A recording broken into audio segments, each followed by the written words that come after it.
Hola a todos y bienvenidos de nuevo a una nueva grabación en la que creo que, bueno, no sé, vamos a tratar una cuestión muy interesante y que además mantiene en vilo a miles y miles de personas. Se trata de algo sobre lo que, bueno, ya os hablé hace muy poco tiempo, hace un par de semanas, y es la última consulta que se ha elevado al Tribunal de Justicia de la Unión Europea con la que se busca que de una vez por todas se pueda al menos aclarar todas las incongruencias y contradicciones que hay entre la doctrina que desde hace muchísimos años viene estableciendo este tribunal, el Tribunal Europeo, y la que ha dictado el Tribunal Supremo en las sentencias en las que habla sobre esta cuestión del IRPH. No digo ya que se busque cambiar el sentido de estas sentencias o la solución que se tiene que dar, sino que por lo menos no quede este asunto así, que por lo menos la solución que se dé sea acorde a todo lo que se ha dicho durante muchísimos años sobre la transparencia, la abusividad, en definitiva, que la solución que se dé sea buena o mala, pues que concuerde con cómo se debe analizar una cláusula de este tipo. Así que cuando bueno, ya realmente muchísima gente tiraba la toalla en relación con este tema del IRPH, sobre todo después de las últimas sentencias del Tribunal Supremo de 27 de enero del año pasado, del año 2022, pues han sido hasta 3 las consultas que se le han remitido al Tribunal de Justicia de la Unión Europea sobre este tema. Parecen muchas, personalmente creo que han sido pocas para el poquísimo encaje que tiene la solución que ha dado, o más que solución, el análisis que ha hecho el Tribunal Supremo de la doctrina del Tribunal Europeo. Pero bueno, esperemos que por lo menos sean suficientes para aclarar todo este asunto. Bueno, pues esta última consulta que se le ha planteado al Tribunal de Justicia de la Unión Europea, en la que se lanzan nada más y nada menos que 22 cuestiones sobre distintos aspectos del IRPH, pues una de las personas que ha intervenido para formularlas ha sido José María Erauskin, quien bueno, ya lleva luchando sobre este tema no sé cuántos años, creo que más de 10, ahora nos lo dirá. Y precisamente hoy está aquí conmigo para desgranar un poco toda esta cuestión que se le ha planteado ahora nuevamente al Tribunal de Justicia, pero y también para conocer su propia opinión sobre el asunto, sobre cómo está a día de hoy, sobre las expectativas que tiene realmente en que nos vayan a aclarar algo, sobre todo a decir algo nuevo en todo este asunto, en definitiva, abrirle el micrófono para que diga lo que le parezca bien, que seguro que además estará bien dicho. Hola José Mari, ¿qué tal? Muy bienvenido y Hola, muchísimas gracias. hola, buenas tardes. Gracias a vosotros. Bueno, ya es la segunda vez que estás por aquí conmigo para tratar todo este asunto y bueno, y además yo creo que es muy interesante para darle también visibilidad a un problema que, bueno, como he dicho, tiene preocupados a miles o a más de 1 millón de personas seguramente y que ya se ha llevado por delante a muchísimas familias, que es además un problema que apenas sale en medios y si consultamos la prensa pues ya parece como que se ha olvidado todo este asunto. Así que, bueno, yo creo que es bastante interesante todo lo que tenemos hoy por delante. Bueno, el asunto que ahora va a llegar a Europa es un caso que ya se inició con esta idea, ¿no? Con la de que se planteara una nueva cuestión prejudicial.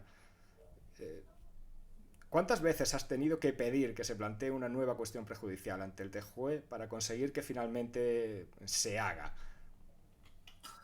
Bueno, vamos a ver. Cuando llegó al Tribunal Supremo el recurso de casación que interponía Kutxabank, porque había sido declarada la cláusula nula, nosotros dijimos en aquel momento que verdaderamente no había habido ningún tipo de información al cliente. La cláusula no recogía absolutamente nada. Por tanto, era imposible que el cliente pudiera conocer la carga económica que le iba a suponer referir su préstamo al IRPH. Pero que conociendo al Tribunal Supremo era muy posible que nos saliera con cualquier cosa y que nos dijera, pues eso, pues que no se puede analizar o que es un elemento del precio. Tal. Y así ocurrió. A partir de la sentencia de diciembre del 17, nosotros fuimos por todos los juzgados diciendo que había dos votos discrepantes de esa sentencia, dos votos que reprochaban que la resolución no estaba ajustada a derecho y que incumplía la jurisprudencia del Tribunal de Justicia. y que esos reproches sean lo suficientemente graves como para preguntar al Tribunal de Justicia a ver si era verdad, a ver si era cierto que la sentencia del Tribunal Supremo vulneraba su jurisprudencia. Pero la mayoría de los jueces nos decían que el tema estaba muy claro, que ya estaba muy claro y que ya estaba muy claro. Tuvimos suerte de que el Juzgado 38 de Barcelona, cuando les pusimos estas dudas y esto, pues las hizo suyas también y elevó la cuestión prejudicial. La cuestión prejudicial dio lugar a una sentencia con la que estábamos contentos porque hay una serie de parágrafos que luego lo veremos que dicen cosas muy interesantes, pero que el Tribunal Supremo directamente ha cogido un parágrafo, el 53, un párrafo 53 que además está basado en algunos comentarios erróneos. Todo lo demás lo ha despreciado y con eso dice que para todos los casos el tema está superado. El Juzgado de Barcelona, sorprendido de la interpretación que se hacía de la sentencia, vuelve a elevar otra cuestión prejudicial y le contestan a través de un auto. A la vez hay juzgados de Mallorca, de Baleares y tal, que también formulan preguntas. Y nosotros, viendo cómo está resolviendo el Tribunal Supremo y cómo está resolviendo el conjunto de jueces y tribunales españoles que se han convertido en corta y pegas, porque verdaderamente es lamentable que tú en una demanda vayas diciéndole, mire usted, pam, pam, esto dice el Tribunal de Justicia, esto dice el Tribunal Supremo, mire usted la contradicción. Y todos ellos resuelven igual. Te dicen, en relación con el IRPH, el Tribunal Supremo ha dicho, y te meten 6 páginas de corta y pega, sin hacer ningún comentario a tu fundamentación, a tus razones, a tu préstamo concreto. Y tú le dices, mire señoría, mi préstamo, el que tengo aquí encima de la mesa, mire usted, es de este año tal, del año 2007. Estaba en vigor esta orden ministerial que exigía estas cosas. No se ha cumplido. Mi préstamo, señoría, no tiene diferencial negativo. Mi préstamo... Y da igual, porque la sentencia no recoge nada de tus circunstancias. Directamente te transcriben del Tribunal Supremo y a correr. La audiencia provincial responde en el mismo sentido y solo te queda el Tribunal Supremo. Y cuando vas al Tribunal Supremo te inadmite el recurso porque dice que ya ha desaparecido el objeto del litigio, porque ya para todos los casos, para todos, el tema ya está resuelto. Y tú dices, pero ¿cómo va a ser para todos? Pero ¿no será lo mismo el que cumplió la norma nacional que el que no cumplió? ¿No será lo mismo el que puso diferencial negativo que el que no lo puso? ¿No será lo mismo el que informó y el que no informó? ¿Cómo que para todos? Bueno, pues en esas estamos. Entonces, claro, hemos seguido por todos los juzgados pidiendo la cuestión prejudicial. Yo personalmente la he pedido en el juzgado de Barcelona, la he pedido en el juzgado de Guadalajara, en el de Toledo, en el de Pamplona, en el de San Sebastián, en el de Bilbao, en el de Vitoria. Y las respuestas eran, no hay dudas, ya está dicho todo. Hombre, pues dudas sí que hay. Y se las pongo encima de la mesa. Lo que pasa es que usted no las quiere ver, porque es incómodo hacer una cuestión prejudicial, porque te hace quedar mal ante tu superior, porque es como si dudaras de tu superior, porque te obliga a trabajar, porque la cuestión prejudicial no es llamar por teléfono por una duda, no, tú tienes que hacer un escrito en el que pongas y desarrolles toda la que es la jurisprudencia comunitaria. Luego, por otro lado, lo que se está haciendo aquí y ponerlo en relación para demostrar un poco las dudas y para hacer las preguntas en relación con dudas muy concretas que además afectan al caso que tú tienes. No vale preguntar así en genérico, no, dudas de tu caso concreto. Teníamos esperanzas en Navarra porque el juez de Navarra, de Pamplona, decía que era legal, que era nulo, perdón, el IRPH, la cláusula del IRPH era abusiva. Y decíamos, bueno, si a este hombre le están continuamente revocando, este es un caso ideal para preguntar a Europa, ¿no? Oiga, mire usted, yo estoy resolviendo con lo que creo que es la jurisprudencia comunitaria y me van revocando una tras otra con la jurisprudencia del Tribunal Supremo. Pero no, tampoco ha preguntado. Él ha seguido diciendo que para él es nulo, pero flaco favor nos hace. ¿Por qué? Porque ¿de qué nos sirve que el juez de primera instancia nos diga que es nulo si 4 meses después lo van a revocar? Lo que nos interesa no es que nos dé la razón, sino que pregunte a Europa. Y yo le he dicho a los jueces que nos daban la razón, no me dé usted la razón, que no me dura más que 4 meses. Pregunte, por favor. Y hemos tenido suerte en Donosti. que además nos hace especial ilusión porque es nuestra casa. El movimiento Stop RPH Guipúzcoa nació aquí en San Sebastián, en su día nos dieron la razón 40 veces, luego nos revocaron y aquí tenemos el campo de batalla de toda la vida y nos hace ilusión que sea un juzgado de San Sebastián. Este juzgado de San Sebastián, el especializado, declaraba nula la cláusula del IRPH, pero la audiencia de Guipúzcoa le corregía. Y por eso le dijimos en la demanda, oiga, señoría, hay una serie de dudas, usted va por este camino, la audiencia por este. Hombre, para eso está la cuestión prejudicial, para resolver de acuerdo con la jurisprudencia comunitaria, porque los ciudadanos europeos tenemos derecho a que las resoluciones judiciales se ajusten a la doctrina y jurisprudencia comunitarias. Si resulta que un juez que cree que está aplicando la jurisprudencia comunitaria va por aquí y un tribunal supremo que dice que también está aplicando la doctrina comunitaria va por allá, es que alguno de los dos no la está cumpliendo. Entonces, ¿cómo se arregla? Pues muy fácil, preguntando. Se pregunta y si allí dicen que el que va bien es este, pues por aquí, y si dicen que es él, pues por allá. Entonces nosotros en la vista le recordamos a la juzgadora que habíamos planteado la cuestión prejudicial. La juzgadora lo que hizo fue decir que efectivamente, que él también albergaba dudas. Le planteó a la otra parte, que era Cuchabán, a ver si tenía algo que decir sobre nuestra petición de elevar cuestión prejudicial. Dijo que no se oponía. La juzgadora insistió para que no quedara dudas y le dijo, mire, de entrada, le advierto que lo que está planteando aquí la otra parte es suspender este procedimiento y elevar cuestión prejudicial ante el Tribunal de Justicia. ¿Usted se opone? Y dice, no me opongo. Pues entonces se dio la tormenta perfecta, ¿no? La jueza tenía una serie de dudas porque le están revocando. Una de las partes pide que se eleve cuestión, la otra no se opone. Pues entonces la juzgadora lo que hace es dictar una providencia por la cual dice que efectivamente va a elevar la cuestión prejudicial y que nos da traslado para que por X día, que no recuerdo si eran 10 o 15, le planteemos aquellas preguntas que nos parezca necesario realizar. Nosotros en ese plazo le contestamos y le decimos que tenemos interés en 22 preguntas que le razonamos el porqué de cada una. El Ministerio Fiscal, que también se ha pronunciado en este caso, le dice que tiene interés en una pregunta y Cuchabán lo que dice es que no hay que preguntar. O sea, cuando ya hemos pasado la fase esa, dice que no se opone, ahora que lo que toca es plantear preguntas, dice que no hay que preguntar. Con lo cual, la juzgadora lo que tiene encima de la mesa es 22 preguntas propuestas por nosotros y una por el fiscal. Y lo que hace es coge la del fiscal y coge 21 preguntas nuestras y las eleva al Tribunal de Justicia. Que, por cierto, hoy a la mañana nos han contestado diciendo que ya están admitidas. Pues estupendo. O sea, que está admitido el auto, ¿no? Sí, luego las preguntas, igual, algunas se consideran que no se ajusta, pues la pueden quitar, pero de salida ya estamos ahí.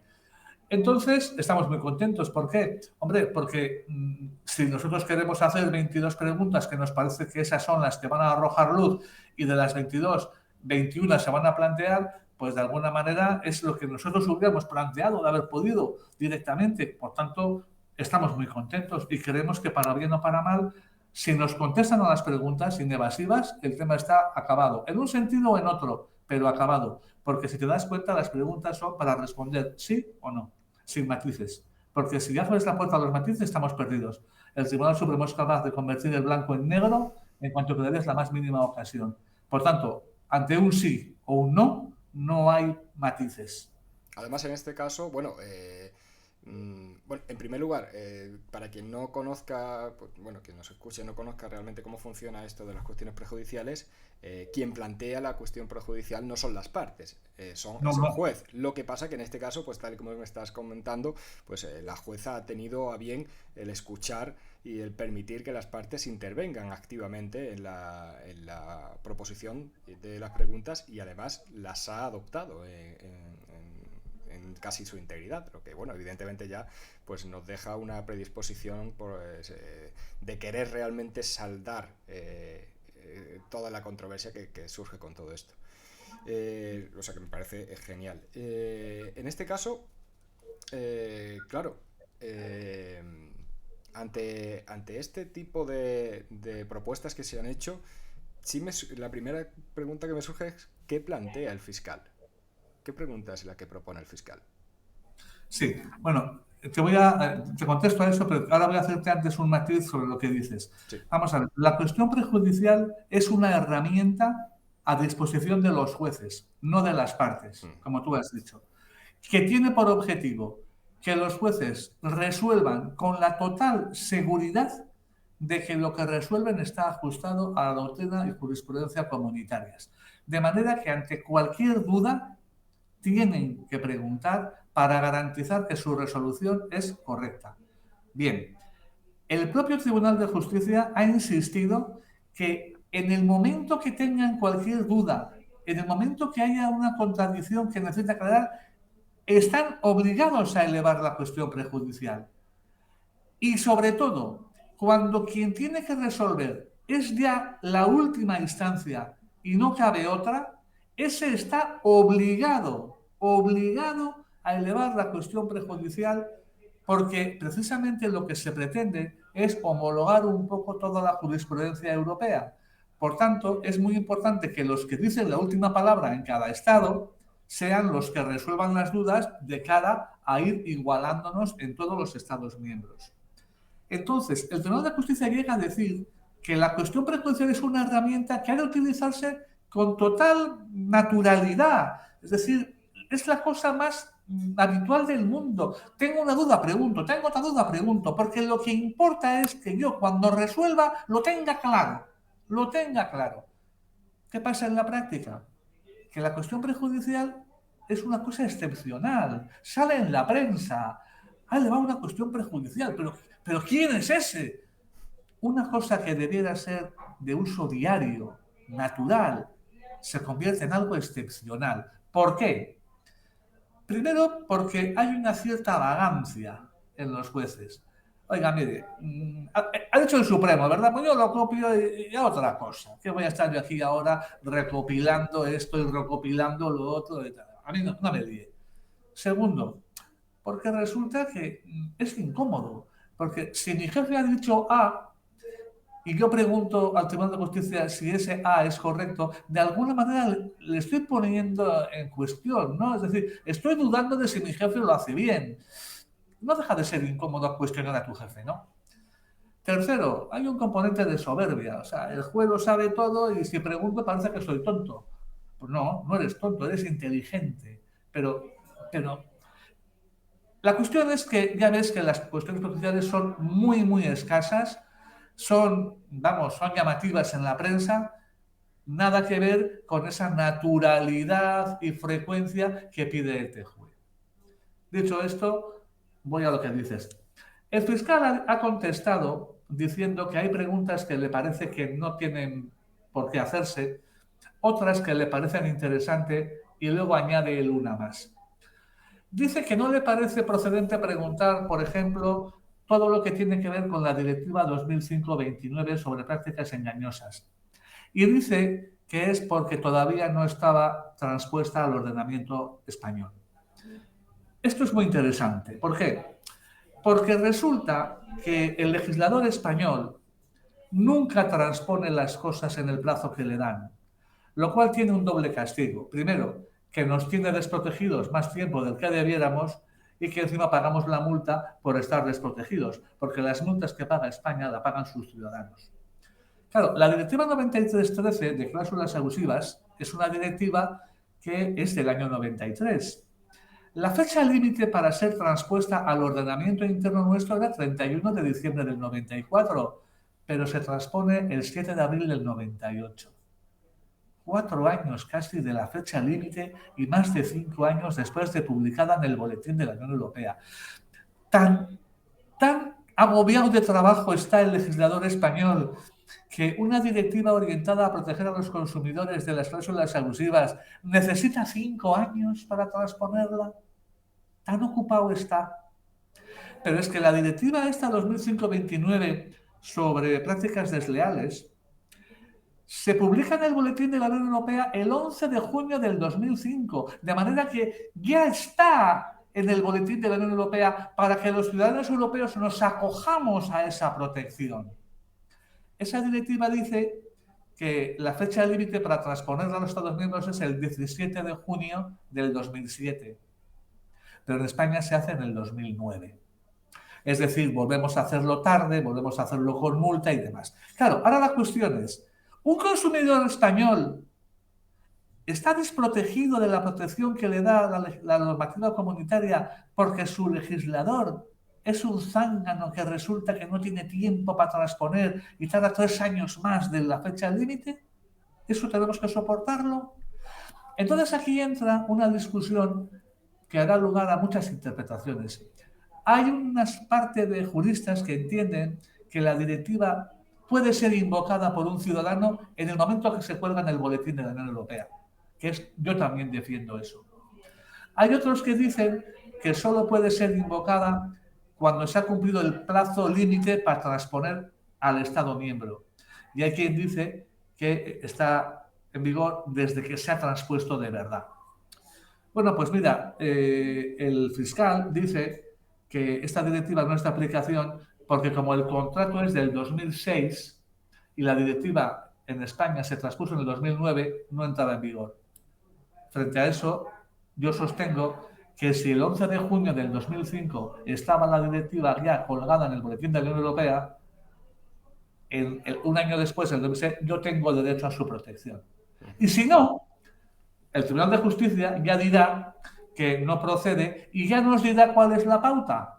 Y ya aclaremos de una vez para este caso y para todos cuándo es la fecha en la que un ciudadano está protegido por una directiva. Cuando se cuelga en el boletín de la Unión Europea, cuando se agota la fecha límite de su Estado o cuando efectivamente su Estado lo transpone. Y aclararemos la duda, pero habrá que preguntar. La Fiscalía era reacia. Esa pregunta dice que no procede. También dice la Fiscalía que no procede todas las preguntas sobre si la transparencia se cumple con el BOE y tal, porque dice que eso está muy claro ya. Y las únicas dudas que plantea la Fiscalía son las que tienen que ver con la circular del Banco de España. Ahí sí que la Fiscalía viene a decir que, hombre, que si el Banco de España dice que es necesario un diferencial negativo, pues, hombre, pues habrá que hacerlo. Y si resulta que el banco no lo hace y por añadidura lo hace positivo, pues que evidentemente alguna consecuencia tiene que tener. Por tanto, ¿le parecen bien todas las preguntas, digamos, del bloque primero de preguntas? Y además, la segunda es de ella. La Fiscalía propone la segunda pregunta, una que es bastante larga. Esa es de la Fiscalía. No recuerdo ahora todo el enunciado de la pregunta, pero la segunda pregunta es de la Fiscalía. Sí, creo recordar, sí, la tengo por aquí, sobre si era correcto informar, creo, respecto de la inclusión de comisiones, del valor negativo que se debe aplicar, del valor... Es una pregunta muy larga, ¿verdad? Sí, una pregunta excesivamente larga, sí. Esa es la de la Fiscalía. Lo digo porque las nuestras no son tan largas, entonces de alguna manera yo quiero decir que esa no es nuestra. Entrando en las... bueno, ya si me dices que son el resto son vuestras, pues eres quien mejor me puedes contestar. Porque en este caso sí es verdad que observo un punto de vista distinto que en la forma en que se plantea. Has dicho antes que son preguntas que se resuelven con un sí o con un no, pero además el propio planteamiento de la pregunta es distinta de mi punto de vista con cómo se ha planteado en otras cuestiones anteriores. Es decir, en otros casos se le planteaba, pues a lo mejor qué información en concreto se tenía que dar para la transparencia, se hablaba sobre si se remetía a un BOE, si se tenía que dar la información de los valores anteriores, pero en este caso lo que se está poniendo en cuestión, o por lo menos en muchas de las preguntas, es la doctrina del Tribunal Supremo. Lo que se está poniendo en cuestión no es qué información tengo que dar, porque daría pie a que la respuesta sea la misma que nos ha dado, por ejemplo, en el último auto de febrero. Sino que aquí en este caso lo que se está poniendo en cuestión es si la doctrina que ya tenemos, esta que ha dicho el Supremo, donde nos dice que la abusividad no es tal porque es un índice oficial, o donde nos dice que la transparencia es clara porque se remite a un BOE el consumidor y ahí puede consultar el método de cálculo, no sé cómo lo saca, pero bueno, en este caso lo que se pone en cuestión es si esa doctrina es acorde con la interpretación que ya nos ha dado el Tribunal de Justicia de la directiva. Y yo creo que puede ser, a lo mejor, no sé si tú estás de acuerdo, bueno, me imagino que cuando lo has planteado así estarás de acuerdo, evidentemente, en que ese punto de vista quizás sí pueda conseguir no ya una respuesta de sí o no, sino que el Tribunal Europeo no nos repita la respuesta que nos ha dado en consultas anteriores. Claro, vamos a ver. La diferencia es que cuando un juez pregunta, que es lo que ha ocurrido hasta ahora, el juez pregunta unas dudas que se le plantean a él solo, a él, en su juzgado, con su conocimiento. O sea, las dudas que tiene él no se está planteando lo que dicen otros juzgados, lo que dice el Supremo, no. Él, en frío, yo tengo esta duda y la pregunto. Claro, ante la misma duda la respuesta se me va a ser la misma. Nosotros hemos planteado unas dudas. Digamos que estas preguntas, más que nacer de un juez, nacen de un abogado que está en la calle, juzgado tras juzgado por toda España, soportando algunas resoluciones que son infumables de juzgados, de audiencias y del Tribunal Supremo. Y todo ese conocimiento que adquieres de juzgado en juzgado, leyendo una audiencia, leyendo otra audiencia, leyendo el Supremo, que inadmite porque dice que para todos los casos, la audiencia porque dice que esto es así y tal, todo ese conocimiento te lleva a que las dudas que tú tienes no son genéricas, las dudas son concretas. Vamos a ver, la buena fe del profesional. Cuando yo le pregunte al Tribunal de Justicia qué es la buena fe, me va a decir lo de siempre. Parágrafo 69 de la sentencia 415/11. Se entiende que la buena fe, cuando el profesional puede entender que el consumidor, tratado de manera equitativa, hubiera aceptado los términos de esa cláusula, teniendo plena libertad para hacerlo y tal y cual. Vale, bien, estupendo. Si yo le pregunto eso otra vez, me va a decir lo mismo. Y el Tribunal Supremo volverá a decir, aquí hay buena fe porque es un índice oficial publicado en el BOE. Entonces yo voy a decir, mire usted, el Tribunal de Justicia dice que para entender la buena fe del profesional ha de preguntarse si la entidad financiera podía entender que ese consumidor, de haber conocido todos los elementos del IRPH, cómo es que funciona, cómo se configura, cómo ha evolucionado, que tenía que llevar diferencial negativo pero lleva positivo, de haber conocido todo eso, hubiera aceptado. Eso es lo que dice el TJUE. Si el profesional podía entender que el consumidor, tratado de manera leal y equitativa, hubiera aceptado esa cláusula en el marco de una negociación individual. El Supremo dice, la buena fe se da por sentada porque es oficial y además está en el BOE. Y además lo usan las administraciones públicas. Entonces, hostia, no tiene nada que ver una cosa con otra. Entonces hemos decidido que la pregunta no es qué es la buena fe. La pregunta es decir, oiga, mire usted, este parágrafo 69 de la sentencia que dice que el profesional ha de tratar, ¿esto es compatible con una jurisprudencia nacional según la cual la buena fe hay que sobreentenderla porque el tipo es oficial, está en el BOE y lo usan las administraciones? Entonces nos tendrá que decir que sí o que no. Si nos dice que sí, hemos perdido. Si nos dice que no, hay que revisarlo todo. Porque claro, esto de decir que hay buena fe porque es oficial, hombre, vamos a ver, pero si no se juzga el índice, se juzga la cláusula, la formación que el profesional me ha dado para incorporarla. El índice, claro que es oficial. Es que solo faltaba que fuera pirata. Luego es oficial y está en el BOE. Bueno, pero vamos a ver. ¿No es oficial el yen japonés? ¿No está regulado el yen japonés por el Banco Central de Japón? Y sin embargo, ¿qué pasa con la multidivisa? Que es nula. ¿Por qué? Es nula porque la información que le dio la entidad no le permitió conocer la carga económica y tal. El yen japonés es oficial y está regulado por el Banco Central japonés. ¿Por qué en el IRPH me dices que el IRPH es oficial regulado por el Banco de España? Pero si ese argumento en la multidivisa no te lo has planteado. ¿Las administraciones públicas lo utilizan? Claro que sí. ¿Pero cómo lo utilizan?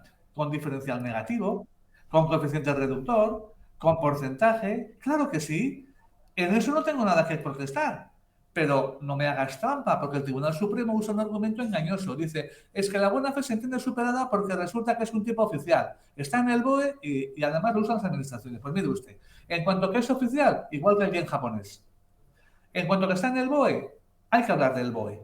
Porque claro, eso de decir que los elementos del IRPH son fácilmente asequibles porque están en el BOE y cualquier consumidor del BOE puede deducir que incorporan diferenciales y gastos, cuidadito, cuidadito. ¿Por qué? Pues mire usted, porque en primer lugar, claro, como la gente no se lee las cosas y dicta las sentencias porque te pega, no es verdad que un consumidor pueda conocer los elementos del IRPH yendo al BOE a buscar la circular 890 del Banco de España. Eso no es verdad. Y tengo la circular 890 del Banco de España y la entrego en todos los juzgados para demostrar que en ninguna parte se habla del IRPH.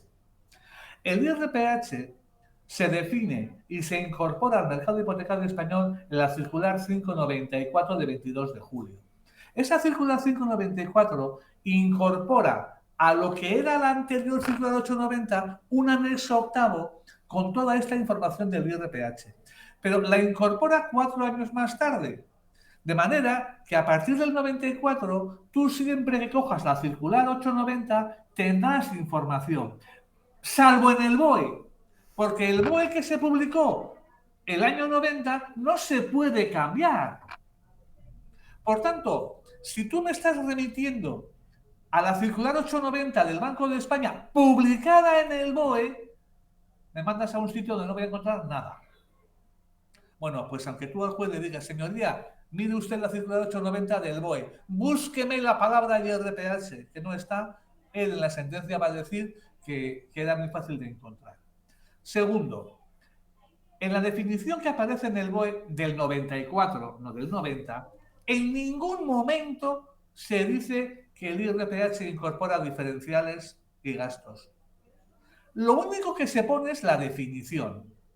Y ahora digo yo, para que un consumidor deduzca, llegar a la conclusión de que su IRPH tiene diferenciales y gastos, no basta con que lo lea. Primero tiene que localizar la definición en la circular 594 del BOE, que tiene tela. Luego tiene que leérsela. Y si la lee, tiene que comprender lo que es una TAE. Si sabe lo que es una TAE, podrá deducir que lleva diferenciales y gastos. Y entonces dirá, vale, dado que el IRPH se hace con una media mensual de TAEs, y como yo ya sé que la TAE incorpora comisiones y tal, el IRPH mío incorporará diferenciales y gastos. Por tanto, el consumidor tiene que conocer lo que es la TAE, deducir las consecuencias de la TAE para poder valorar la carga económica que tiene. La pregunta es, ¿esto es fácil o es difícil? Pues te voy a dar dos datos. Primero, el abogado general en la conclusión segunda del asunto 125/18, que dio lugar a la sentencia del TJUE, conclusión segunda de 10 de septiembre del 19, dice: un consumidor no es capaz de comprender por sí mismo la diferencia entre índice de referencia, tipo de interés y tipo TAE, las diferencias entre ellos y las consecuencias derivadas de la utilización de tipos TAE en la determinación del índice, por lo que la información que suministre al consumidor resulta de vital importancia. Por tanto, tenemos un abogado general que dice que eso de que yo por mí mismo puedo saber lo que es aquí no es tan sencillo. Y en segundo lugar, hombre, tenemos un Tribunal Supremo que todavía no ha definido bien una sola vez el IRPH en 4 años. Claro, decir que es muy fácil cuando tú eres incapaz de hacerlo bien, hombre, cuanto menos es un sarcasmo. Porque si nos fijamos en la sentencia 669-17 de 14 de diciembre, la primera que dijo el Supremo del IRPH, en el fundamento jurídico 6.8, dice que todo el mundo sabe que el IRPH es una media de los índices de referencia. No es verdad. Ojalá lo fuera, pero no es verdad. Pero es que en el mismo fundamento sexto, pero en vez de punto 8, en el punto 12, dice que el IRPH es una media de los tipos de interés de las entidades financieras que operan en España, que tampoco es verdad. Pero si te das cuenta, en el mismo fundamento dice índice de referencias y tipos de interés como si fuera lo mismo. De manera que no se entera de la diferencia. Y resulta que encima no es ni una cosa ni la otra, es una media de tipos TAE. 3 años después, en las sentencias de enero del 22 de las que te refieres, dice que, hombre, que el IRPH es muy fácil, que es una media de los tipos de interés de las operaciones homólogas a las suyas.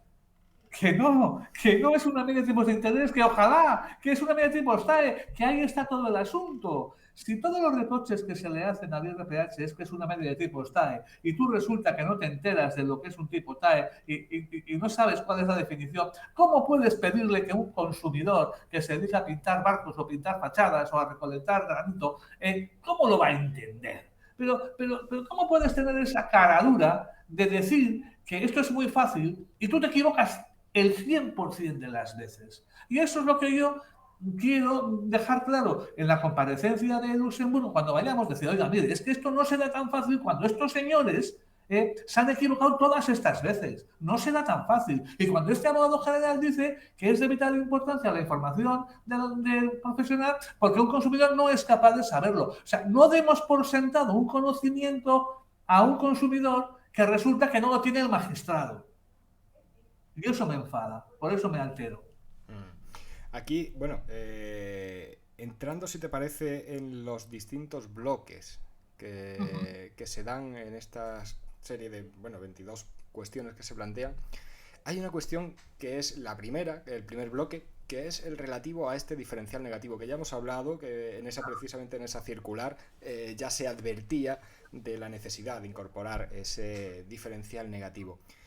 En este caso te quería preguntar, porque ya se le ha preguntado al Tribunal Europeo sobre este diferencial negativo, precisamente en el auto que se ha resuelto hace poco, y ha pasado de puntillas que prácticamente realmente solamente se menciona en el enunciado de la pregunta, pero no nos termina de resolver.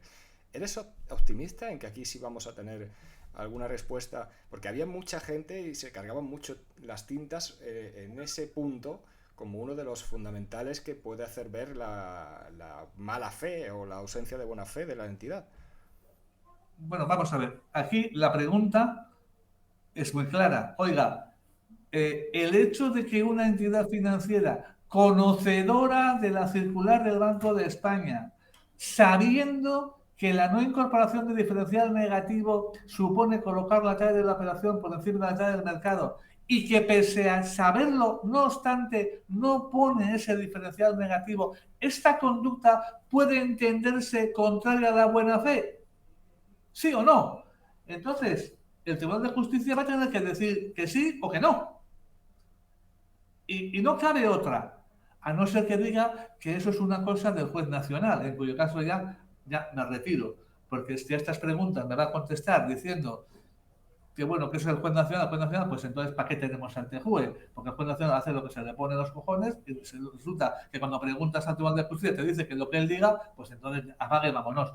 Pero de lo contrario, si contesta a la pregunta, el tema está resuelto para bien o para mal, porque la pregunta es concreta. Oiga, esto de no poner diferencial negativo, ¿esto es o no es contrario a la buena fe del artículo 3.1 de la directiva? ¿Es o no es? No hay más. Claro. En este caso, además, eso es una de las preguntas que van dirigidas a la buena fe, y otras que van también dirigidas a la buena fe es una sobre la que yo no termino de entender el cómo los juzgados no hacen más hincapié en ella. Me refiero a la omisión de parte de la definición. Se ha hablado mucho de que no existe obligación de incluir la definición por parte del TJUE. Se dijo que no existía esa obligación. Pero ojo, no existe la obligación siempre y cuando con la información que tú tengas. Bueno, mira, en la vista que se celebró allí, cuando mi compañera de Maite y yo salimos al Estado y nos preguntó el ponente, señor Rodín, nos preguntó, ¿ustedes qué información creen que hay que dar? Y nosotros le dijimos, pues mire, hay que informarle del método de cálculo del índice para que el consumidor vea que al utilizarse tipos TAE, su índice va a ser el más caro de todos, porque en tanto que el Euribor es una media del precio que pagan las entidades por el dinero que me van a prestar, el IRPH es el coste que he pagado yo por el dinero que me han prestado, que siempre será más, porque lo que yo voy a pagar por lo que me prestan siempre será más alto que lo que el banco ha pagado por el dinero que me presta a mí. Y dijimos que era fundamental que el consumidor comprendiera el método de cálculo. Y usamos la expresión comprendiera, no conociera, comprendiera. Vale. Pero añadimos una cosa y dijimos, pero como puede haber consumidores cuyo conocimiento no alcance a comprender, hace falta algo que sea verdaderamente impactante, visualmente impactante, un gráfico, algo que él vea cómo evolucionan los años y cómo siempre está por encima, para que diga, mire, yo no comprendo nada de métodos de cálculo, pero yo quiero el que va por debajo.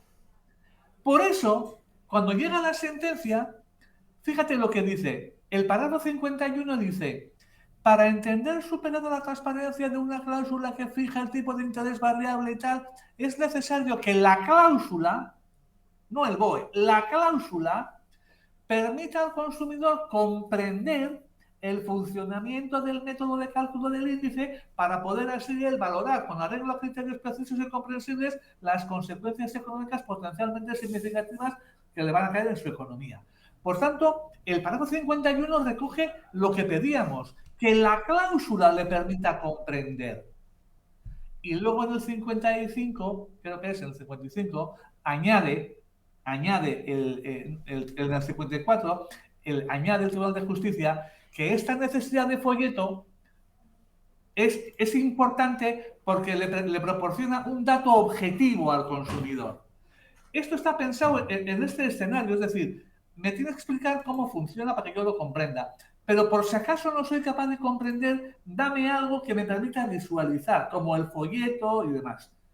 ¿Qué pasa? Que en el auto posterior de noviembre del 21, el TJUE dice, bueno, la obligación del folleto no es necesaria si con la información que te he dado ya eres capaz de comprender. Es obvio. Yo te explico una cosa y por si acaso no la entiendes te doy un folleto. Pero si ya has comprendido, el folleto no es necesario. Pero no es necesario siempre y cuando con la información que te he dado has comprendido. Por eso, una de las preguntas es, oiga, ¿el eximirle al profesional de la obligación del folleto y tal es así, sin más, o va condicionada porque haya comprendido? Y ahora voy a dar una cosa importante, a lo que decías tú. Si el párrafo 51 dice que la cláusula debe permitirme comprender el método de cálculo, y a mí me pones la definición y me quitas una parte de la definición, ¿cómo voy a poder yo comprender el funcionamiento del método de cálculo si me has ocultado la mitad? Y además, si tú me ocultas la parte de que son tipos TAE, ¿cómo voy a yo valorar el alcance económico si me acabas de decir que el IRPH es una media de tipos de interés cuando es una media de tipos TAE? ¿Cómo va a cumplirse la condición de que yo comprenda el funcionamiento y que yo pueda valorar las consecuencias económicas si con lo que me dices me hago una idea equivocada de lo que es? Porque es mucho mejor que no me cuentes nada y yo me lo busque a que me pongas una cosa incompleta, porque yo, en la creencia de que a mí me cuentas la verdad, si tú me dices que eso es el IRPH, yo no voy a pedir más información. Yo doy por sentado que me cuentas la verdad. Claro. Entonces, ¿cuál es el problema? Que yo confío en que si tú me estás diciendo que esa es la definición, pues será. Y si yo con esa definición me hago la idea de que el IRPH es la media de los tipos de interés de operaciones como la mía, digo, me parece bien, porque con esa definición eso es lo que me estás diciendo. Pero ¿qué ocurre? Que luego me entero de que mi tipo de interés no es la media de los tipos de interés de mis compañeros, es la media de los TAEs de mis compañeros, a lo que yo sumaré mi propia TAE. Eso no es lo que dice la cláusula. Por tanto, con el párrafo 51, no solamente es que no me has contado la verdad, es que con lo que me has contado me hago una idea equivocada de lo que hay. Y en cambio, no hay una sola sentencia, no hay una sola que diga, atendiendo al párrafo 51 que dice que el juez ha de comprobar si la cláusula permite comprender, ninguno alude a eso y todos van directamente a que está en el BOE. Que esté en el BOE es una circunstancia, pero este párrafo 51 te dice eso. Pero es que el 52 dice que el juez ha de hacer las comprobaciones necesarias, entre ellas la posible omisión de información esencial. Entonces, vuelvo al ejemplo. Si tú me has escondido la parte de que son tipos TAE, hay una información esencial que me ocultas. Por tanto, el párrafo 52 dice que el juez ha de prestar Atención a esa omisión. No hay una sola sentencia en la que se hable de ello. Tenemos cantidad de casos en los cuales no se ha cumplido la orden ministerial de 5 de mayo del 94, porque son préstamos de menos de 150.000 euros que obligaban al folleto informativo, a la oferta vinculante y a la definición completa del índice. Bueno, pues vamos al Tribunal Supremo con este asunto y ni siquiera nos admite, porque dice que ya está para todos los casos. Pero, oiga, para el mío no, porque yo soy un caso especial, yo soy de menos de 150.000. Bueno, da igual. Es que nos hemos agarrado a que el Tribunal de Justicia en su punto 53 dice que los elementos pueden ser asequibles a través del BOE y a eso se ha agarrado el Supremo para decir que ya está. Pero es que no es verdad eso tampoco. Por eso tengo interés en la comparecencia para decir, lo siento mucho, señores del juez, pero ustedes se equivocaron en la 53, porque no es verdad que sean fácilmente asequibles. Fíjese, tan no es verdad que el Tribunal Supremo todavía no se ha enterado. Pues no será tan fácil, ¿no? Claro. Y además, en este caso me parece muy acertada esa referencia de la omisión a la definición en el propia escritura, ya no con la directiva 9313, sino con la 2005-29. Amigo, claro. Claro. Que es engañosa. Es que, ¿sabes lo que pasa? Que hasta ahora todas las cuestiones prejudiciales que se han elevado lo han sido con préstamos anteriores al 2005. Por tanto, estamos en el ámbito de la directiva de cláusulas abusivas. Estupendo. Pero ¿qué pasa ahora? Que ahora entramos en un escenario en el cual en el año de firma del contrato tenemos una directiva de cláusulas abusivas y una directiva de prácticas desleales de los profesionales con los consumidores, en cuyo artículo 7 se dice que es engañosa una práctica que omite información que de haber sido conocida por el consumidor le hubiera podido llevar a tomar una decisión diferente. Y ahora te pregunto, oiga, si el consumidor se le llega a decir que su IRPH es una media no de tipos de interés como dice la cláusula, sino de tipos TAE, ¿hubiera dicho que sí o que no? Pues igual hubiera dicho que no. Por tanto, es una práctica engañosa. Y ahora voy y digo, oiga, y si es una práctica engañosa a la luz de la directiva 2005/29, ¿puede ser al mismo tiempo de buena fe con la directiva 2000, la directiva de cláusulas abusivas? Es decir, ¿se puede ser un ángel con una directiva y un demonio con otra? Parece difícil, ¿no? Entonces, si queda acreditado que la práctica es engañosa a la vista de la directiva 2129, va a ser muy difícil defender que al mismo tiempo que me estás engañando, eres de buena fe, porque no se puede ser las dos cosas a la vez. Y eso es un elemento nuevo que entra en este caso, que hasta ahora no ha habido, que es cómo se interrelacionan dos directivas que me protegen las dos. Una de las cláusulas abusivas y otra de las prácticas desleales. ¿Y cómo interaccionan entre ellas? Eso es novedoso y va a ser muy interesante. Al hilo de esta cuestión y de que antes, como has comentado, la directiva, esta directiva de prácticas desleales, la de 2005, pues precisamente no entra, bueno, existiría la discrepancia de cuándo entraría a ser aplicable. Pero una de las preguntas que se le hacen tiene que ver también con la retroactividad. ¿Crees también que podría habérsele preguntado si la directiva en este caso pudiera también tener por el principio en este caso de no me sale la palabra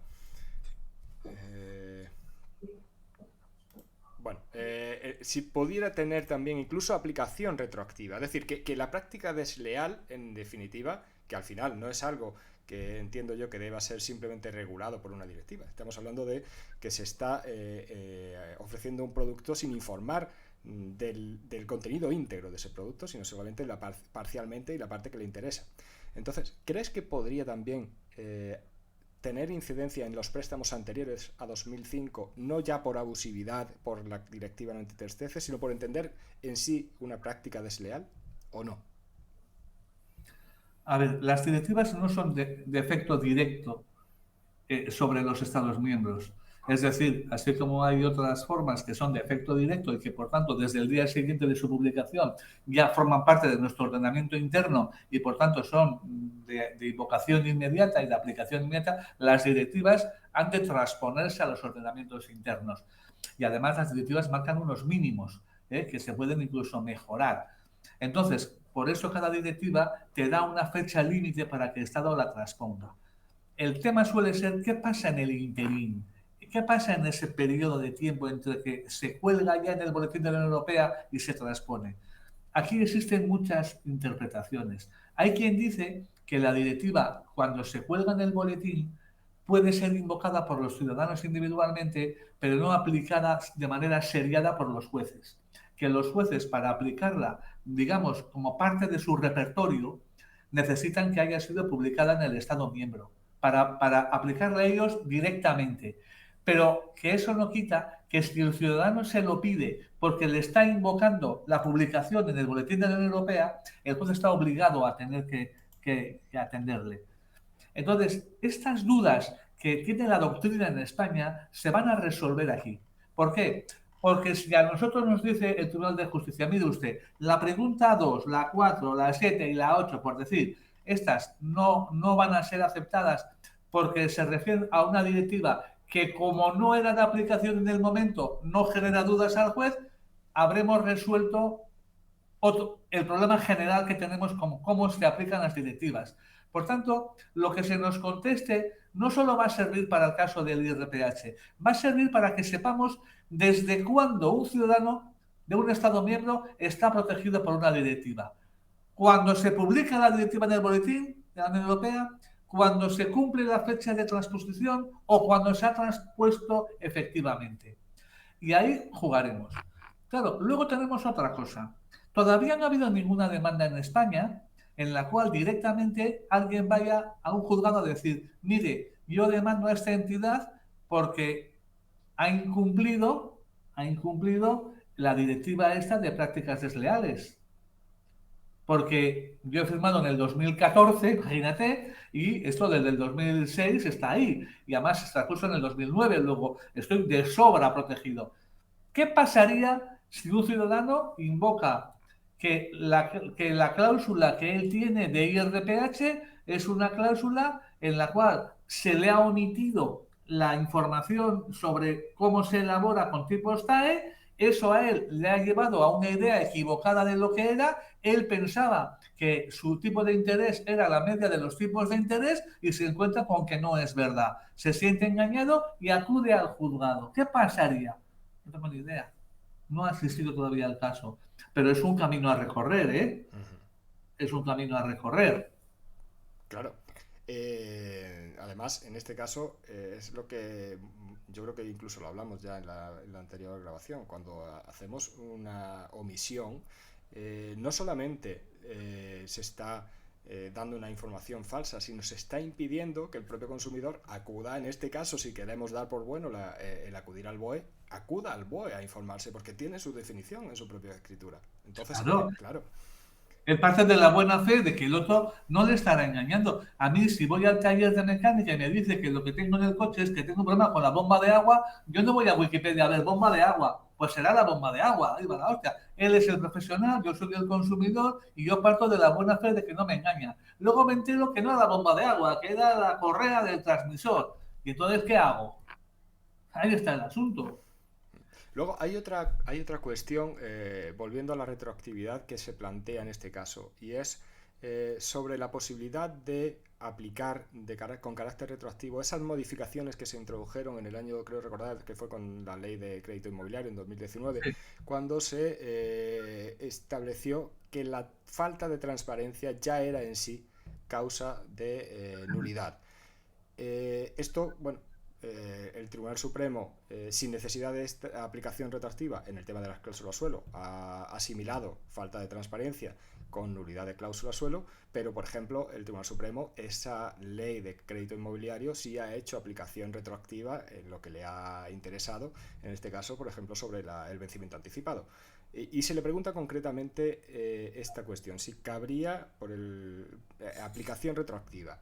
¿Crees que en este caso puede ser también un punto interesante que pueda darnos la solución? A ver, varias cosas. Una, la ley de crédito inmobiliario, la ley 5/2019, es el resultado de transponer una directiva del año 2014. Es decir, es otro caso más a los que te he contado de una directiva traspuesta 5 años después y hemos pagado como Estado una multa por el retraso. Otro ejemplo a añadir. Efectivamente, esa ley dice que nada es retroactivo salvo el artículo 24.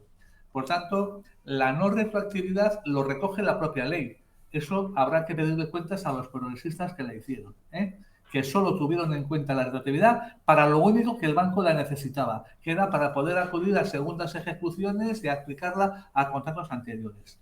Bien, el Tribunal Supremo dice que la cláusula suelo y la multidivisa, la falta de transparencia supone directamente su nulidad porque hay un elemento engañoso que no lo aprecia en el IRPH. Por eso dice que en el IRPH la falta de transparencia abre la puerta a un control de abusividad, pero en el suelo y la multidivisa la falta de transparencia directamente es la nulidad por ese elemento engañoso. Y ahora te planteo dos cosas. La primera, si resultara que a ojos de la Directiva 2005-29 la práctica es engañosa, entonces ya no hay excusa, ¿no? Porque también el IRPH sería engañoso. Luego, si la cláusula suelo, por ser engañosa, es directamente nula, la del IRPH, si resulta que también es engañosa por la omisión y artículo 7 de la directiva, también tendrá que ser nula directamente, ¿no? Es interesante. Y segundo, claro, no es retroactiva. Entonces, ¿qué pasa con el principio de efectividad? O sea, un consumidor que firma un contrato en el 2014 y otro que firma en el 2020, la misma cláusula, la misma, para uno es falta de transparencia, pero no es abusiva, y para el otro es nula directamente. Entonces tenemos dos categorías de consumidores: los que firmaron primero y los que firmaron después. Y los que firmaron primero están menos protegidos que los que firmaron después, porque la falta de transparencia para los primeros no es nulidad y para los segundos sí.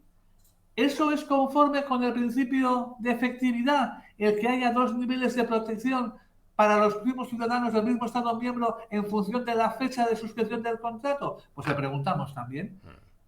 ¿Sí o no? Ya nos contestará. Sí, no, la verdad que hay muchas.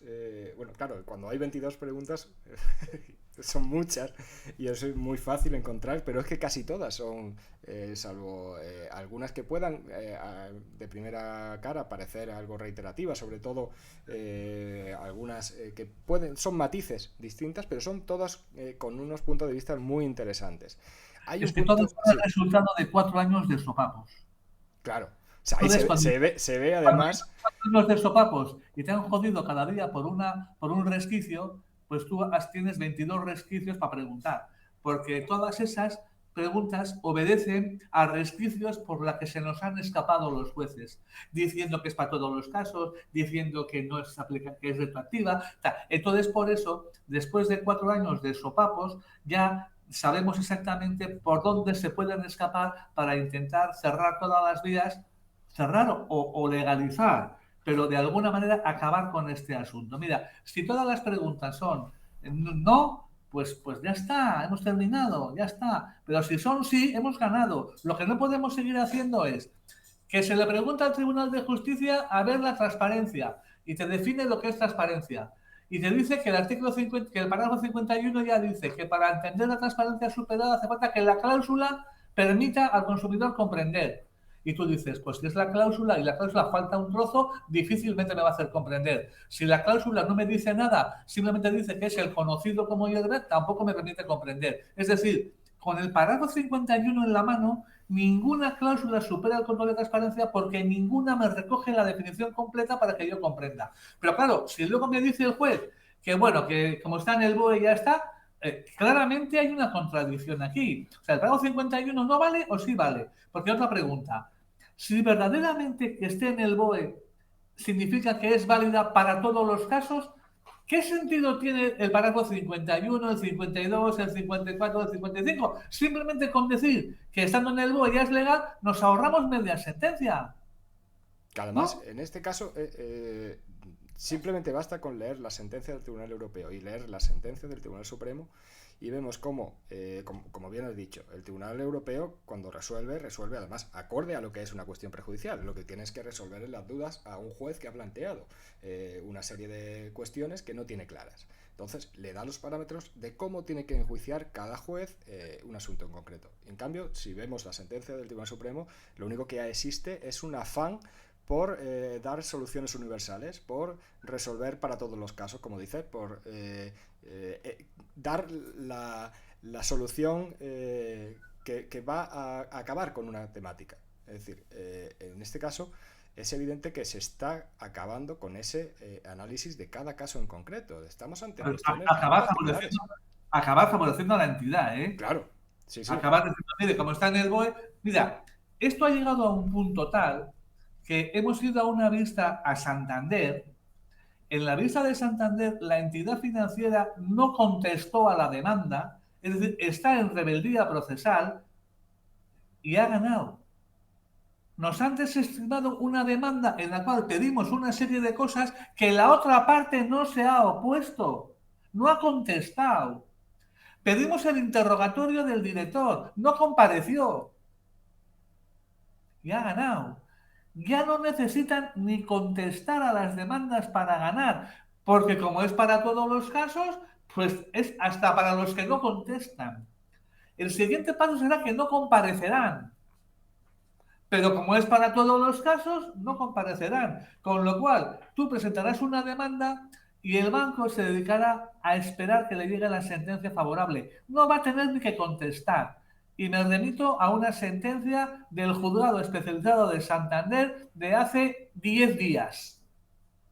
En rebeldía procesal el banco no ha contestado a nada. Luego, si no te opones, de alguna manera estás reconociendo que cuando yo digo que no se le informó es verdad, que cuando yo digo que no se le entregó el folleto es verdad, que cuando yo digo que el consumidor no tenía ninguna información es verdad, que cuando yo digo que la buena fe consiste en preguntarle a ese señor si, habiéndole dicho cómo se calcula el IRPH, habiéndole enseñado cómo ha evolucionado estos años, habiéndole dicho que el Banco de España advierte de la necesidad de un diferencial negativo, pero que el banco no se lo presentaba, no se lo pensaba poner, hubiera aceptado. Todo eso ha aceptado el banco cuando no contesta. Pero, sin embargo, el juez no ha hecho alusión absolutamente a nada. A nada. Simplemente ha hecho copia y pega de lo que ha dicho el Supremo. Como un caso más. Es decir, da igual que conteste o que no conteste. Si la sentencia ya está escrita antes de tenerla vista.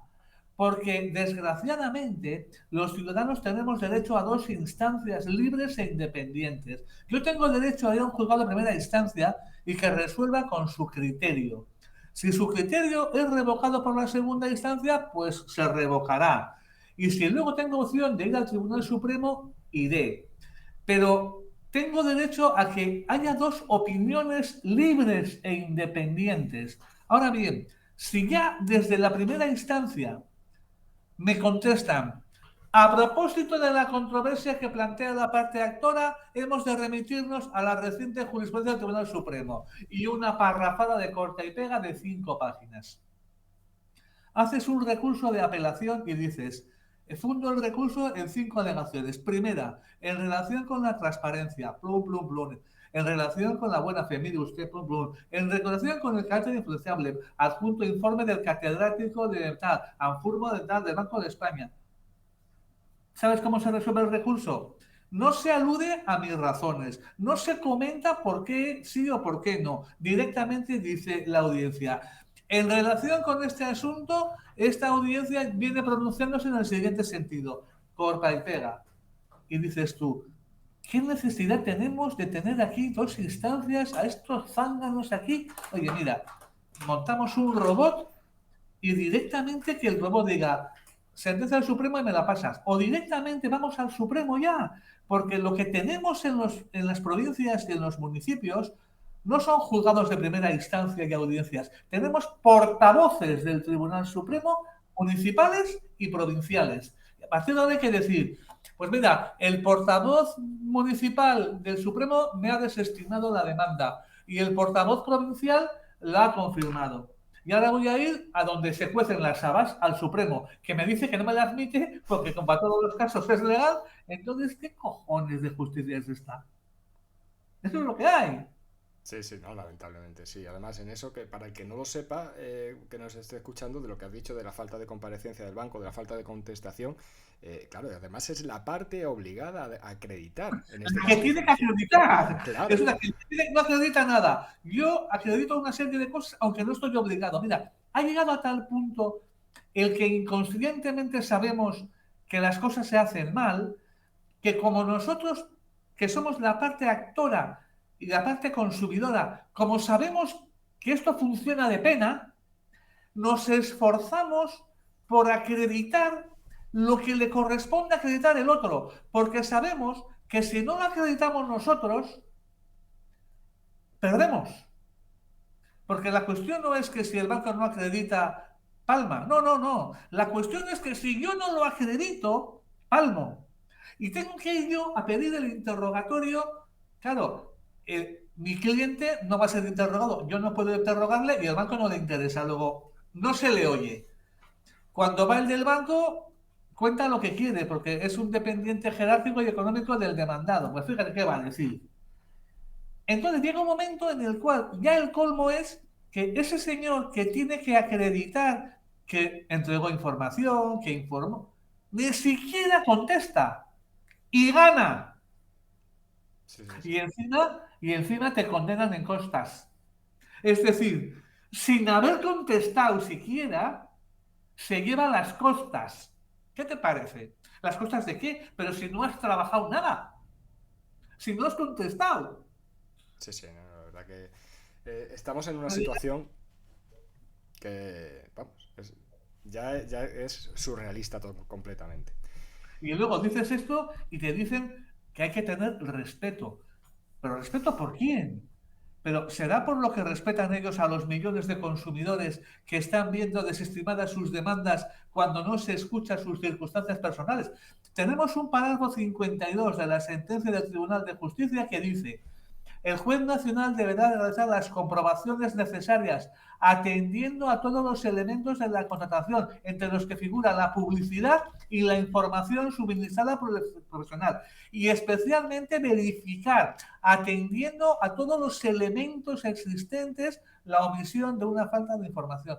Bueno, pues con todo esto resulta que no se comprueba la información que me ha dado.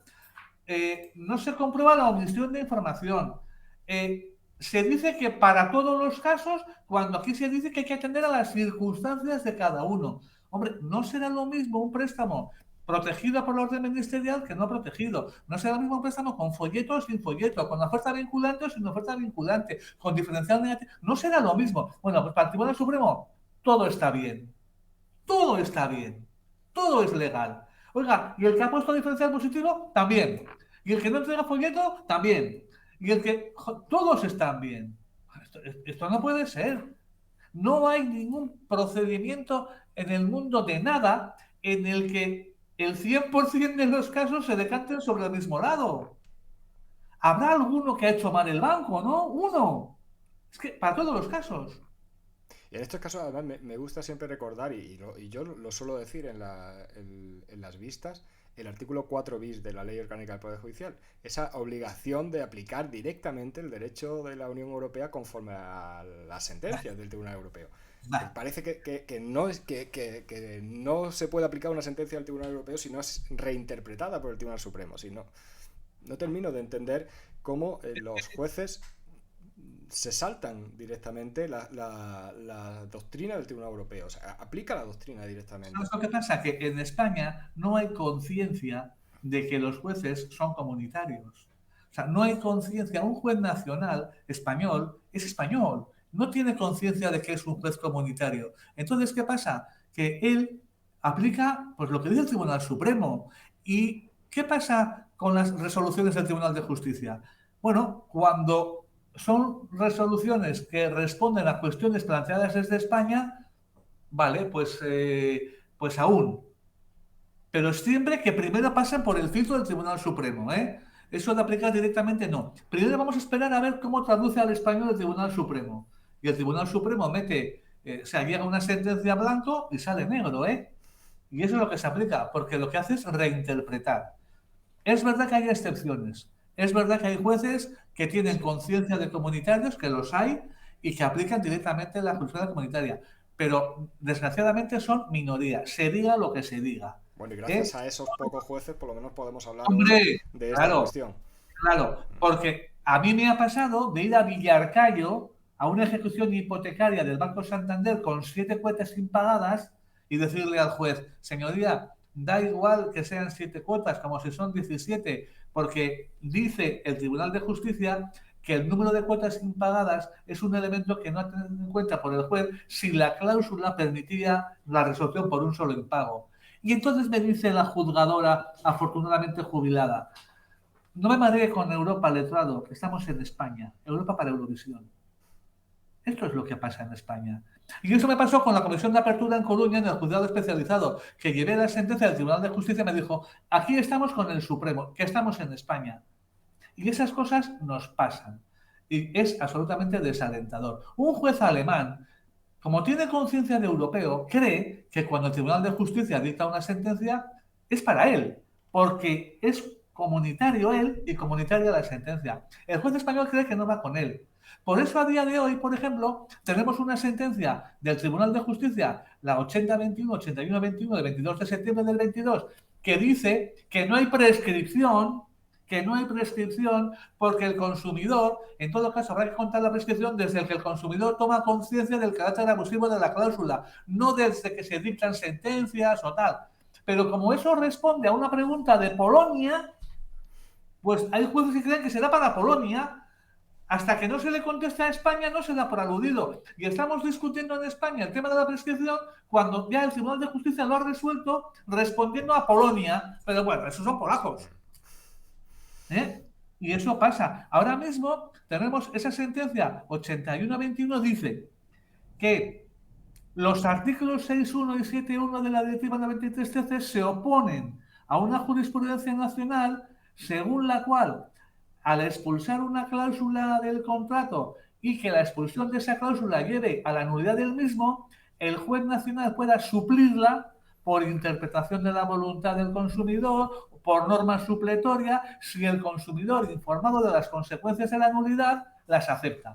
Bueno, pues con esa claridad, en todas las ejecuciones hipotecarias donde se declara nulo el vencimiento anticipado, y si no puede subsistir sin ella, el juez no puede aplicar esas pautas del Tribunal Supremo. Me tiene que preguntar si quiero nulidad o quiero que me apliquen las pautas. Pero decido yo, no decide él. Bueno, pues esa sentencia, como es de Polonia, pues ya está. Yo Polonia no me he europea. encontrado esa solución nunca. No sé si tú te la has llegado a encontrar de a que algún juez verdaderamente se le plantee al consumidor. Sí, yo sí he encontrado, sí. Ajá. En Irún el juez le preguntó a ver el que quería. En este momento, el juzgado 38 de Barcelona, con la cuestión prejudicial, también plantea dos soluciones para que elija el consumidor lo que quiera, ¿eh? Porque Navarra hace lo mismo. El juzgado de Pamplona también dice, el IRPH es nulo, yo puedo anular el contrato o yo puedo sustituirlo por esto y tú decides, hay que contestarle. Sí hay algunos, y menos mal, si no ya nos habríamos todos Al hilo, tirado de la Al hilo de esto, y ya quería, bueno, yo creo que cerrar también un poco todo, te iba a preguntar porque, como he dicho antes, hay muchas cuestiones muy interesantes y además se ve que precisamente está muy trabajado por mucho tiempo estas preguntas que se plantean y no se quiere dejar nada abierto. Y una de esas es algo sobre lo que, claro, cuando estamos hablando siempre de si es abusivo, si no es abusivo, si es transparente, si no es transparente, parece que se nos olvida cuál es la consecuencia de la nulidad. Y ese es el último bloque que se le pregunta. Claro, claro. Y en este caso, además, se le plantea por parte de la jueza, se le plantea dos alternativas que entiende que deberían ser aplicables ante la nulidad de la cláusula. Y ninguna de ellas es precisamente una de las que creo recordar que era la Audiencia Provincial de Barcelona la que empezó a aplicar sustituyendo el IRPH cajas o el IRPH bancos por el IRPH entidades con ese factor de corrección. Entonces, en este caso, bueno, aclárame cuáles son esas dos alternativas. A ver, vamos a ver. partimos de la base de que dicen que tampoco estoy de acuerdo, que eliminada la cláusula de interés, el préstamo sería nulo porque no puede sobrevivir sin ella porque se convertiría en gratuito. No es verdad. El préstamo no se convierte en gratuito porque le quites la cláusula del interés variable. Se convierte en más barato, pero no gratuito. ¿Por qué? Porque ha habido una fase de tipo fijo que has pagado, porque has pagado una comisión de apertura, porque has vinculado tú a ese banco una serie de servicios que has contratado y por los que estás pagando aparte, porque pagas un mantenimiento de la cuenta sobre la que se soportan las cuotas del préstamo. Es decir, gratuito no sería, pero como dicen que no se puede mantener el contrato sería nulo. Bien. Ahora bien, ¿qué alternativas tengo? Pues dice el Tribunal de Justicia que si la nulidad de la cláusula lleva a la nulidad del contrato, el juez, para evitarme el daño que me puede suponer la nulidad del contrato, le faculta excepcionalmente al juez para suplirla. Pero suplir la cláusula abusiva no es una obligación, es una opción. El juez no tiene por qué sustituir sistemáticamente las cláusulas abusivas cuando su expulsión lleva a la nulidad, porque a lo mejor me interesa la nulidad a mí. A lo mejor me interesa liquidar a los fiadores con la nulidad del contrato. Pero de salida me tiene que ofrecer las dos posibilidades. Entonces, respecto de la nulidad, ¿qué consecuencias debería de haber? Pues vamos a ver. El artículo 1303 del Código Civil dice que siendo nulo el contrato, las partes se reintegrarán todo cuanto intercambiaron con sus intereses. Claro, esto favorece al infractor, porque claro, si me has prestado a mí un dinero y yo tengo que devolverte ahora todo ese dinero con el interés legal del dinero que es superior al del contrato desde el primer día, es que salgo mucho peor y el infractor sale ganando. Entonces, frente al 1303 está el 1306.2 que dice: cuando el responsable de la causa torpe que llevó a la nulidad del contrato sea una de las partes, ésta deberá de reintegrar todo lo que recibió, pero la otra no. Y ahora te pregunto, ¿en cuál de los dos casos estamos? ¿La nulidad del contrato viene por causas ajenas a las partes? No. ¿Por qué viene la nulidad del contrato? Pues viene porque siendo un contrato de adhesión, un contrato seriado, lleno de condiciones generales en las que yo no puedo decidir absolutamente nada porque me lo ponen encima de la mesa y lo tomo o lo dejo, entonces yo no he podido redactar ni intervenir, solo acepto o rechazo. Entonces, ¿quién es el responsable de las bondades del contrato? El profesional, porque es el que la ha escrito. ¿Y quién es el responsable de las maldades del contrato? Pues también el profesional, porque es el que lo ha escrito. Y si resulta que ese profesional que ha redactado a su voluntad todo el clausulado, resulta que se ha excedido en una cláusula al punto de convertirla en abusiva, una cláusula de tal importancia que sin ella el préstamo no puede subsistir, ¿quién es el responsable de la nulidad del contrato? Será él. Por tanto, si él es el responsable, estamos en la órbita del artículo 1306. Porque además, si resulta que la razón de la nulidad es que tú me has ocultado información o no has cumplido con la orden ministerial, hombre, no cumplir con obligaciones de este tipo es cuasi delito, ¿no? Entonces, lo que no puede ser es que la nulidad del contrato provocada por el profesional traiga como consecuencia algo que le favorece al infractor porque cobra mucho más y me deja en peor lugar. Por eso lo que decimos es que se nos diga cuál es la consecuencia. Porque claro, si como dice el Tribunal de Justicia, el consumidor debe decidir si opta por la nulidad o por la integración, yo para tomar esa decisión tengo que saber qué consecuencias le vas a dar a la nulidad y qué consecuencias le vas a dar a la integración, para saber cuál me interesa. Claro. En cuanto a la integración, vamos a ver. Efectivamente, hay una ley de emprendedores que en su disposición transitoria, creo que es transitoria, bueno, en una de sus disposiciones lo que hace es sustituir los índices IRPH cajas y IRPH bancos que desaparecían con la orden ministerial 2899 de octubre del 2013. 2011. Ajá. Bien. Sí, la ley 2013 fue la ley. Eso es. Entonces, ¿qué ocurre? Que Claro, si resulta que hay un índice de IRPH cajas en el mercado que va a desaparecer por una decisión política, evidentemente ha de sustituirse por otro índice, pero sin que nada cambie.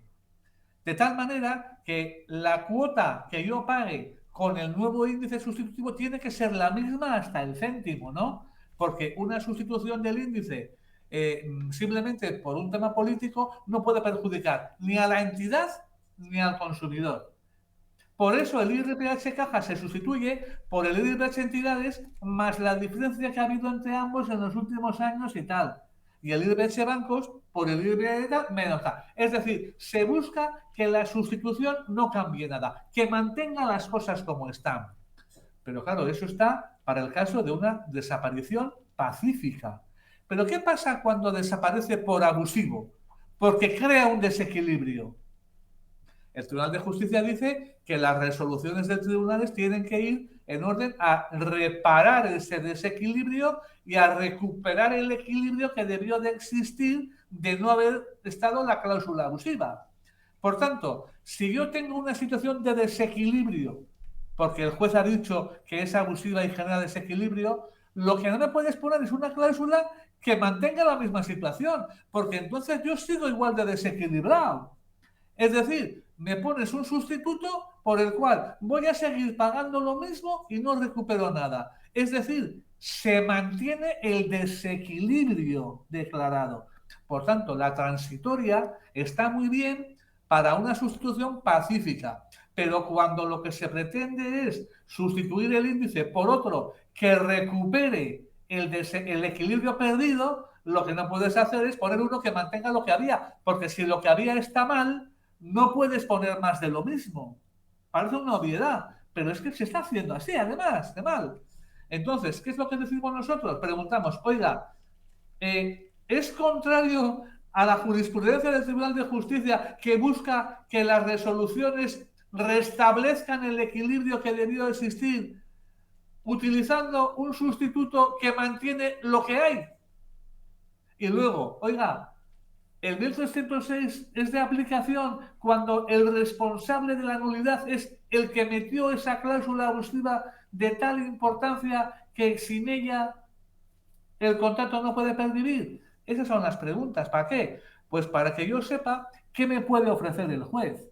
Porque si la cláusula de IRPH es abusiva, el juez me tendrá que decir, mire usted, esta cláusula es abusiva, pero la tengo que expulsar del contrato. Pero si la expulso del contrato, su contrato va a ser nulo. Y entonces yo a usted le pregunto, ¿usted quiere que yo declare nula el contrato entero o usted quiere que yo sustituya la cláusula? Y yo tengo que saber qué consecuencias me va a dar a la nulidad y qué consecuencias me va a dar a la sustitución, porque si me va a dar la nulidad, me va a salir más cara que no. Para eso le digo, oiga, perdone usted por haberle molestado con la demanda, que es lo que vamos a acabar diciendo. Perdone por haberle molestado por venir al juzgado, oiga, porque salgo mucho peor de lo que he entrado. Y sin olvidar además el efecto disuasorio que obligatoriamente tiene que existir para la entidad cuando es la causante de incluir una cláusula abusiva, claro. Bueno, el efecto disuasorio ya es otra milonga. Bueno, José María, Sí. creo que nos hemos quizá hasta excedido en el tiempo, aunque la verdad que interesantísimo todo lo que hemos estado hablando. No te preocupes, que me pasa siempre. Sí, no, ya nos pasó en la primera grabación, aunque bueno, el tiempo al final lo decidimos nosotros y quien quiera escuchar hasta el final, pues mira, eso que se lleva. Así que bueno, yo creo que es un buen momento para, con precisamente este último bloque del que se le pregunta, pues cerrar un poco este tema. Y nada. Además, no solamente va a tener que ver con el IRPH, también con el vencimiento anticipado, porque todos esos procedimientos donde el juez dice que la ejecución se fundamenta en la cláusula sexta bis de vencimiento anticipado, pero como es abusiva, voy a aplicar las pautas del Supremo, de eso nada. Usted no aplica ninguna pauta. Usted me pregunta a mí a ver si yo quiero la nulidad o quiero las pautas. Entonces, dígame usted la nulidad, qué consecuencias tiene, para que yo sepa dónde me estoy metiendo. Por tanto, también va a tener su importancia. Cierto, porque cierto. ¿qué pasa? que me metes una cláusula abusiva del vencimiento anticipado, se declara abusiva, es nula, se expulsa del contrato, Pero como no pasa nada. consecuencia de eso el juego es nulo y encima las consecuencias son peores para mí y tú sales ganando. Tú que eres el responsable. Hombre, no parece razonable, ¿no?, que el infractor salga beneficiado de la infracción que ha cometido él. Sí, sí, no, es verdad. Ciertamente, esto es una solución que va a servir para todos los casos en los que la nulidad de la cláusula conlleve la nulidad del contrato. Y ahí tenemos el fallo tercero de la sentencia 8021 que dice los artículos 6.1 y 7.1 de la se oponen a una jurisprudencia nacional que declarada abusiva una cláusula y expulsada del contrato cuando éste no puede sobrevivir sin ella, sustituya por un norma supletoria, interpretación de la voluntad de las partes, cuando el consumidor informado dice que acepta la nulidad. Si yo me informas de las consecuencias de la nulidad y las acepto, aquí no hay sustitución posible. Que Y eso es además, así. habrá muchos casos en los que el consumidor pueda salir beneficiado de una nulidad. Parece ser que es que la nulidad del contrato siempre va a perjudicar. No, no, no. Mira, con el artículo 1306 no perjudica. Y con el 1306 te voy a decir una cosa. Si yo resulta que tengo una deuda de 100.000 euros y si el contrato se hace nulo, la entidad me va a poder reclamar a mí con los intereses legales. Pasaré a deber 120. Pero si a cambio de eso, Quitan mis la carga padres, hipotecaria. que eran los que estaban de fiadores, o son los hipotecantes no deudores, se liberan, a mí no me importa que me reclamen 30.000 euros más si mis padres van a mantener la propiedad de su vivienda. Así que eso de que salgo yo perdiendo será caso a caso. Habrá que ir viendo. Lo que no se puede decir es que nos favorezca siempre o que nos perjudique siempre. Por eso el juez nos tiene que decir las consecuencias de la nulidad y el consumidor valorará si le interesa o no. Y la sentencia 8021 dice otra cosa muy interesante en su punto 78, creo que es. 78 o 80, ahora dudo. Dice, si el consumidor opta por la nulidad del contrato, será porque para él no era tan perjudicial como pensamos, con lo cual no tiene lugar la labor protectora del juez queriendo sustituirla. Es verdad. Oiga, si yo acepto la nulidad, será porque no es mala para mí. Entonces, ¿qué viene usted aquí a sustituir por mi bien si yo le estoy diciendo a usted que para mí no es bueno? Es que usted no es mi padre ni mi tutor, usted es juez. Entonces, yo hago una valoración. Mire usted, la nulidad del contrato me lleva a liberar a mis padres, me lleva a un encarecimiento de mi deuda, pero yo prefiero deber más y mis padres libres. Eso es lo bueno para mí. Y si es lo bueno para mí, opto por eso. Y usted lo que tiene que hacer es cumplir lo que yo pida. ¿Por qué? Porque lo dice el TJUE. A ver si se entera usted. Es lo que hay. Totalmente. Pues bueno, como decía José Mari, yo creo que con todo lo que hemos hablado se queda muy claro cómo se va a enfocar esta nueva cuestión prejudicial. Bueno, me gustaría preguntarte, una última pregunta. Quedan pendientes todavía de resolver también una anterior cuestión prejudicial, que bueno, hay Sí. algunas cuestiones que son similares o por lo menos que al final se tratan también en esta. ¿Tú crees que en esa cuestión que presumiblemente, evidentemente, tendremos solución antes que la que se ha planteado ahora, ¿podremos tener algo distinto o volveremos a recibir un auto en este caso o una sentencia similar? ¿Sabes lo que pasa? Que si las preguntas no obligan a una respuesta contundente de sí o no, sino que la respuesta es matizable, el Tribunal Supremo va a convertir el agua en vino. Entonces no habrá nada que hacer. Luego también hay una cosa, y es que en las preguntas que están pendientes había varias que tenían que ver con la Directiva 2129, pero como resulta que esa directiva se publicó con posterioridad a la suscripción del contrato objeto de controversia en el litigio de donde han salido las cuestiones perjudiciales, se han retirado todas. Luego, todas las preguntas que hay de la Directiva 2129 no se va a responder a ninguna porque no afectan al litigio concreto. Y una cosa que es fundamental en las cuestiones perjudiciales es que las respuestas que te den son necesarias para que tú resuelvas. Si en tu caso no es de aplicación la directiva, no tienes nada que preguntar porque a ti no te afecta. Por eso se han quitado un montón de preguntas. Nosotros tenemos la suerte de que parece que sí estamos en el ámbito de la directiva, porque estamos ahí en una fecha posterior a su publicación en el Boletín de la Unión Europea, pero anterior a su transposición a España. Pero eso también nos va a servir para aclarar de modo general las directivas cuándo son invocables y cuándo no. Luego tampoco está mal. Bueno, pues con esto me gustaría incluso ya invitarte para cuando se resuelva esta cuestión o tengamos algún avance, pues poder incluso comentarlo. Y te agradezco nuevamente tu predisposición, tu falta de límite en el tiempo para aclarar todo lo que las dudas que podemos tener y además pues dar un poco de luz a toda esta cuestión. Y nada, Pues simplemente mira, eso. yo te invito a otra cosa, te invito, si quieres venir a Luxemburgo el día de la vista, para que vengas con nosotros. Pues por mi parte te cojo esa invitación. Yo te invito solamente a venir, no te. O sea, una cosa es financiarte y otra es invitarte. Yo te invito a que nos acompañes, pero te lo pagas tú, ¿eh? Vale, vale, queda grabado. Vienes a la sala, escuchas las intervenciones de unos y de otros, escuchas cómo el abogado del Reino de España hace de abogado de la banca y pone más ardor que el propio banco, y verás muchas cosas que te causarán auténtica sorpresa. Pues te cojo la palabra y permanecemos en contacto para seguir al tanto de Tú cómo te evoluciona. presentas en Donosti y nos vamos todos. Perfecto.